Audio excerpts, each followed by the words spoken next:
छोटे छोटे सवाल प्लीज। सर मेरा सवाल आपसे है, बलात्कारी एक बलात्कारी है, चाहे वो घर से आए या दुनिया के किसी भी कोने से, तो उसमें ये स्टेटमेंट कैसे अप्रूव हो सकती है कि वो संस्कारी है? शर्मनाक है वो। तुम्हें शर्म है? कुछ शर्म आया है? देखिए कितने सारे बच्चे इस पर बोल रहे हैं। बैठिए, अगला सवाल। एक बहन ने पूछा कि संस्कारी कहना उनको उचित है, तो भाजपा के नेता तो वो है नहीं और भाजपा का राष्ट्र प्रवक्ता मैं हूं।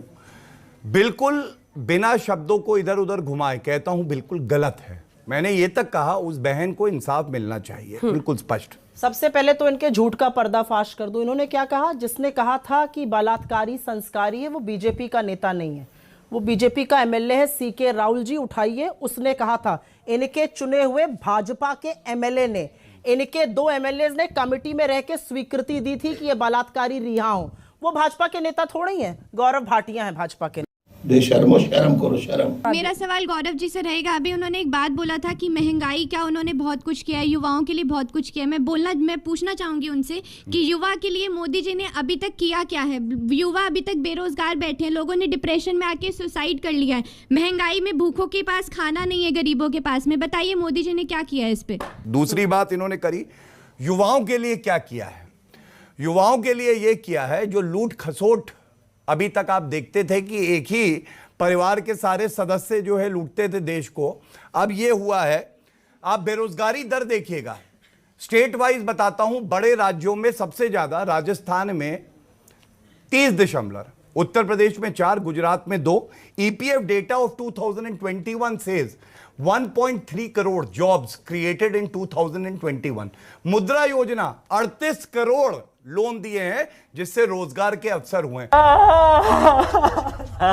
सो सॉरी, इस गरीब इंसान की दुख भरी कहानी सुन के मेरी आंखों में आंसू आ गए। और सबसे बड़ी बात, कोविड की महामारी आई, ये यहां पे जो पार्टी खड़ी है, और मैम के लिए नहीं कह रहा हूं, पार्टी के लिए, वो पार्टी कहती थी टीका ना लगाना, नकली है, ऊपर चले जाओगे। 220 करोड़ टीके लगाए, कहते थे असंभव है, जो असंभव को संभव कर दे वो मोदी जी हैं। तीसरी बात, अभी रुकिए, कांग्रेस से किसने कहा था नकली टीका है? ये फंस गया सीएम।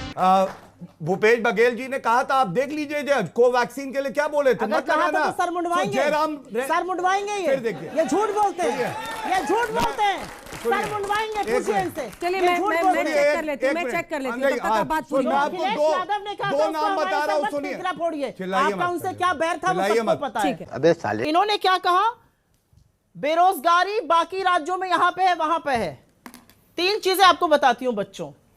नरेंद्र मोदी जी जैसे ही 2014 में प्रधानमंत्री बनेंगे, रुपया 40 पे आ जाएगा। रुपया 81 के पार कर दिया है। मोदी जी चुप है, प्रतिष्ठा और साख गिरती जा रही है। क्या कहते थे मोदी जी? जैसे जैसे रुपया गिरता है प्रधानमंत्री की साख गिरती है। मुझे तो लगता है अब गटर में चली गई होगी प्रधानमंत्री की साख। जनता माफ नहीं करेगी। 81 के पार रुपया है। चीन को लाल आंख क्यों नहीं दिखाते हैं दिल्ली में बैठे हुए हुक्मरान? लाल आंखें तो मूंदली हैं, मुंह से क्या निकलता है? कोई घुसा हुआ नहीं है। और चीन कहता है, जब आपका प्रधानमंत्री ये कह रहा है तो हमसे आप क्या बात आकर करते हैं? चीन का पीएलए और हमारा प्रधानमंत्री एक बात कर रहा है। ये कितना बड़ा इस देश का दुर्भाग्य है।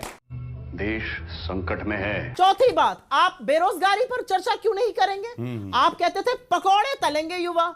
जो पकौड़े तलने का सरसों का तेल था वो 90 से 220 कर दिया है। और जो गैस थी वो 410 से 1200 कर दिया। पकौड़े तलने लायक भी बच्चे नहीं बचे। महंगाई की चर्चा करो तो इनके चुने हुए सांसद सदन में खड़े होकर कहते हैं महंगाई कहीं है ही नहीं, मिल ही नहीं रही है किसी को। दूसरे सज्जन क्या कहते हैं? फ्री फंड का खाना खिला रहे हैं।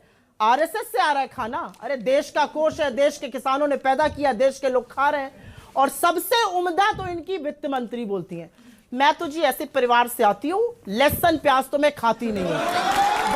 बड़े इतने तेजस्वी लोग हैं हमारे पास, कितने शानदार विचार रखते हैं।